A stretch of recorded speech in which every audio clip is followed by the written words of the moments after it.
Welcome to this explainer. Today, we're decoding a literal masterclass in superpower diplomacy, the historic state banquet toasts between President Xi Jinping and President Donald Trump. We're going to read between the lines of their speeches to see exactly how world leaders weaponize history, scale, and culture to shape what is arguably the most important bilateral relationship on the planet.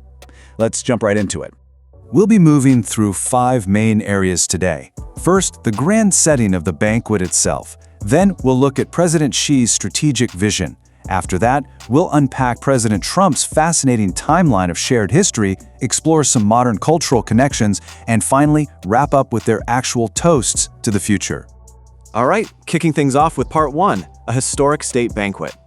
Now, to really set the stage here, you have to understand that both leaders recognize the massive scale and the distinct developmental milestones their nations were hitting right at the time of this visit. President Xi sets this context by drawing a really fascinating parallel. He literally aligns China's 15th five-year plan, which focuses on high-quality economic development, directly alongside the United States' upcoming 250th anniversary of independence. It's a super strategic rhetorical move, basically framing two great nations as being on parallel journeys of modernization and renewal. And Xi really hammers home the sheer scale of this relationship by comparing their populations. We're talking over 1.4 billion people in China, with its 5,000 years of civilization, standing alongside over 300 million Americans. His core message here? Well, it's that making America great again and achieving the rejuvenation of the Chinese nation, they don't have to be mutually exclusive. Actually, they can be totally complementary goals. Let's move on to part 2, Xi's vision for partnership. With that massive scale established, President Xi builds his argument around a macro-level strategic partnership. He anchors his speech deeply in modern diplomatic history. He reminded the whole banquet hall that 55 years ago, President Richard Nixon sent Dr. Henry Kissinger to visit, and through what we know as ping-pong diplomacy, a door that had been frozen shut for over 2 decades was finally kicked open. That was a huge milestone in contemporary international relations, and tracing that exact line right up to the present day, Xi emphasizes that through multiple meetings and phone calls with President Trump, they are actively working to keep that relationship stable. So, the absolutely crucial point in Xi's diplomatic thesis is this direct call for constructive stability. He says, and I quote, "Our two countries should be partners rather than rivals." He's making it crystal clear that both nations stand to gain everything from cooperation and lose big time from confrontation. But why is this so absolutely vital? Well, Xi stresses that this relationship has to advance steadily because it directly concerns the well-being of over 1.7 billion people across both nations combined. That's a mind-boggling number. And expanding even further outward, he notes that it ultimately impacts the interests of all 8 billion people worldwide. Talk about a sobering reminder of the global stakes at play here. Okay, shifting into part 3, centuries of shared history. President Trump takes a very different storytelling approach for his toast. Instead of macro-level policy, he chooses to highlight deep historical connections.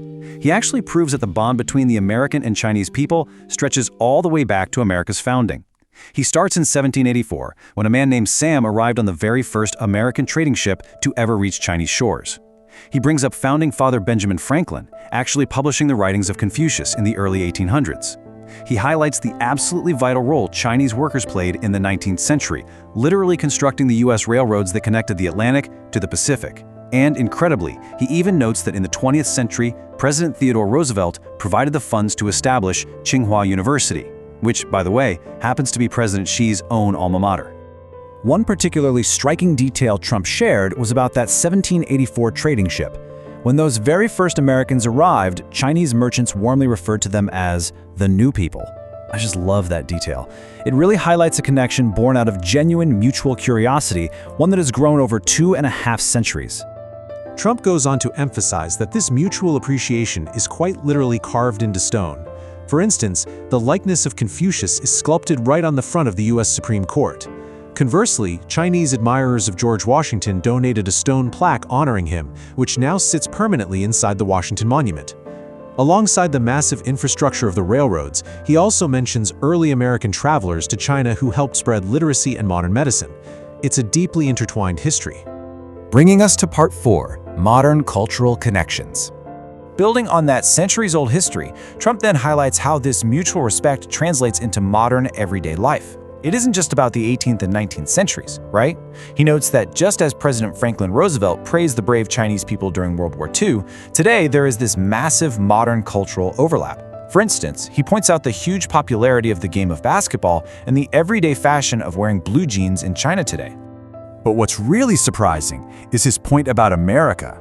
He pointed out that today, the number of Chinese restaurants in America outnumbers the top 5 largest U.S. fast food chains combined. Seriously, think about that for a second. That is a fantastic, tangible, everyday example of cultural integration.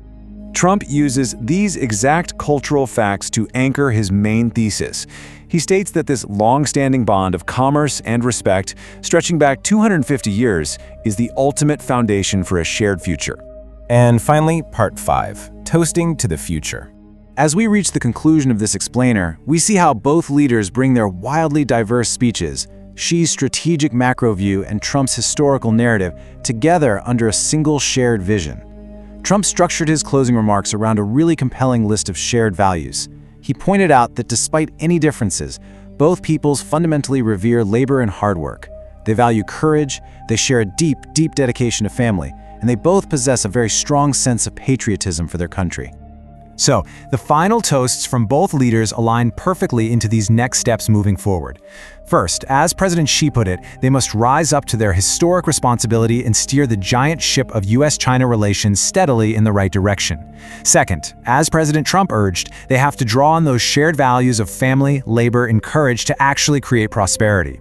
And third, a goal shared by both men is to build a bright, peaceful future that guarantees happiness for future generations and the whole world. Seeing how both leaders view their parallel journeys and intertwined histories leaves us with this final provocative thought. Given this incredible 250-year-old foundation of commerce, respect, and shared global responsibility, how will these two nations navigate the turbulent waters of the future together? Thank you so much for exploring this fascinating historical moment with me. Keep learning, and I'll catch you in the next explainer.